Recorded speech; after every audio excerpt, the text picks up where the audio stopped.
citoyens sans autorisation soient protégés. Vous vous souvenez du bon vieux temps des fake news? Les vrais sont pires. Parce que ces jours-ci, le test anticorps se pointe.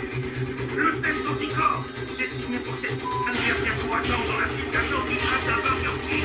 Et devinez quoi, il n'y a plus de Burger King. La parole des services sanitaires a fait une déclaration en réponse à la flambée des cas détectés, expliquant que le gouvernement était submergé par le volume de travail.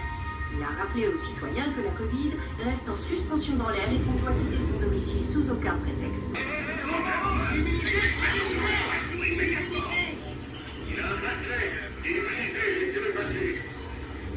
Oh, sans déconner. Va falloir bosser sur la com, les mecs. Allez, on traîne pas. Ah oui, pourquoi? Je ralentis la queue. D'avance, immunisez-vous les deux. Take a deep breath, everything will be alright. Leave your fears on the battlefield. Find your strength and let it take the wheel. Take a deep breath, everything will be alright. One step back, 2 steps forward. And the beat of your heart gets stronger. One step back. ¿Qué pasó, Lita? ¿Estás bien? ¿Qué sientes?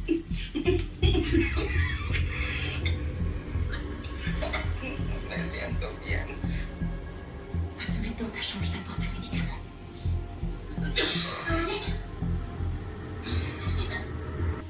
4, 3, 2, 1. Virus non détecté. Ok, Lita, estás lista. Dépistage virus en cours. 4, 3, 2, 1. Test positif au virus. Une fièvre a été détectée à votre domicile. Des gardes armés arriveront sous peu. Service sanitaire, ouvrez la porte. Et où est cette jeune femme? Tu crois que tu peux te cacher, mais je vais te trouver. Bingo! J'ai trouvé la grand-mère. Emballez ses posés là-bas. Elle est immunisée. Elle est immunisée. Scannez son bracelet. Scannez-le. Et la bracelet.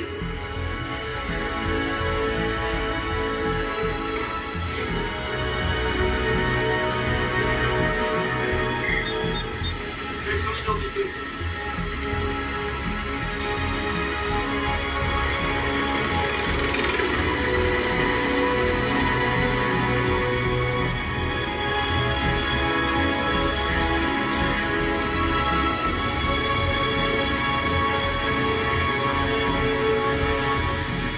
C'est correct.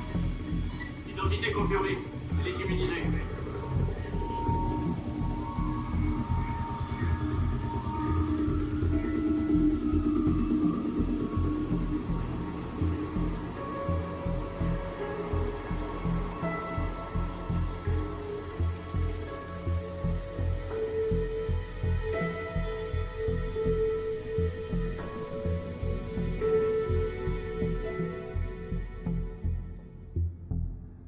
Le futur, nous y sommes déjà. Pensez-vous qu'il s'agit d'une fiction ou d'un avertissement? Comme nous avons coutume à dire, la réalité dépasse désormais la fiction. Nous vivons actuellement le renversement d'un monde. Tout s'accélère, et celui que nous avons connu ne sera plus jamais le même, et nous devons non nous y faire, mais nous mobiliser contre cette dictature sanitaire qui tend vers la ségrégation. Ce gouvernement s'impose comme ses prédécesseurs, je parle ici des dictateurs. La différenciation entre vaccinés, non vaccinés et immunisés arrivera très certainement si nous les laissons faire. Tout cela existera grâce ou à cause de la collaboration, tant de la population que des forces armées qui obéiront là où la délation fera légion. Beaucoup pensent que nous reviendrons à la normale, mais le monde d'avant l'était-il réellement? Est-ce cela la normalité acceptable pour tout à chacun? Acceptable tant qu'une poignée trouve de l'intérêt au détriment du nombre, qui se terre dans la misère. Le monde d'avant était un monde chaotique, immonde, individualiste, consumériste et destructeur. Nous n'en voulons plus. Nous ne voulons plus de leur monde, de la réalité qu'ils nous ont imposée, et nous ne voulons très certainement pas du monde qu'ils sont en train de nous préparer. N'est-ce pas là une opportunité, une fenêtre qui s'ouvre sur un choix? Celui d'abdiquer ou non? Celui de rejoindre la résistance ou non? car nous sommes à l'heure plus que jamais de choisir un camp. Jean Castex, le Premier ministre de cette mafia présidentielle, a proposé un projet de loi ce 21 décembre 2020 pour instituer un régime pérenne de gestion des urgences sanitaires. Pour faire court, il souhaite instaurer une ségrégation sanitaire dont je vais vous lire quelques extraits. Ce qui va suivre est très grave, nous allons devoir nous mobiliser. Il va être temps. L'heure des choix arrive, l'heure de la mobilisation, l'heure des peuples libres, l'heure d'œuvrer pour notre libération.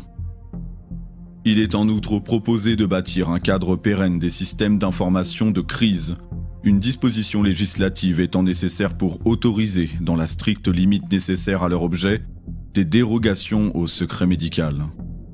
La mise en œuvre de ce régime donne compétence au ministre chargé de la Santé, comme c'est déjà le cas aujourd'hui en vertu de dispositions éparses, pour ordonner des mesures de mise en quarantaine et de placement à l'isolement. Les deux principales évolutions introduites à cette occasion consistent, d'une part, à unifier la compétence en matière de produits de santé au profit du ministre chargé de la Santé et, d'autre part, à étendre le champ d'application des mesures de mise en quarantaine et de placement à l'isolement à des personnes déjà présentes sur le territoire et qui présenteraient un risque élevé de développer une maladie infectieuse. En sus des facultés associées à l'état de crise sanitaire qui sont mobilisables sous l'état d'urgence sanitaire, le Premier ministre pourra recourir à des prérogatives de police administrative extérieure au domaine strictement sanitaire, comme le prévoit la loi actuelle. Réglementation de la circulation des personnes, interdiction de la sortie du domicile, réglementation de l'ouverture des établissements recevant du public, limitation des rassemblements dans les lieux publics ainsi que toute autre mesure limitant la liberté d'entreprendre. La pérennisation de ce cadre législatif est l'occasion de confirmer l'exclusion de toute possibilité de réglementation des locaux à usage d'habitation et, d'autre part, de prévoir la possibilité de conditionner l'accès à certains lieux et l'exercice de certaines activités à la réalisation d'un dépistage ou à la prise d'un traitement préventif ou curatif. La section 3 transforme le cadre juridique applicable au système d'information conçu spécifiquement par la loi du 11 mai 2020 dans la perspective de lutter contre l'épidémie de Covid-19. En un cadre général, traitement de données à caractère personnel mis en œuvre en cas de situation sanitaire particulière, compte tenu de cet objectif.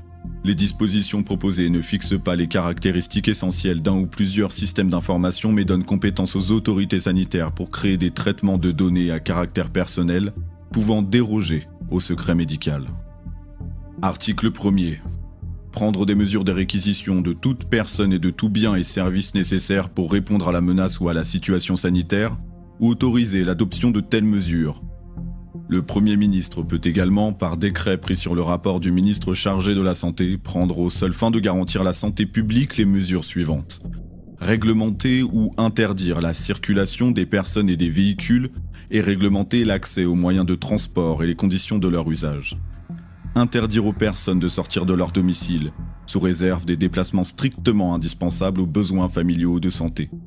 Le Premier ministre peut, le cas échéant dans le cadre des mesures prévues aux alinéas 1 à 5, subordonner les déplacements des personnes, leur accès aux moyens de transport ou à certains lieux, ainsi que l'exercice de certaines activités à la présentation des résultats d'un test de dépistage, établissant que la personne n'est pas affectée ou contaminée, au suivi d'un traitement préventif, y compris à l'administration d'un vaccin ou d'un traitement curatif.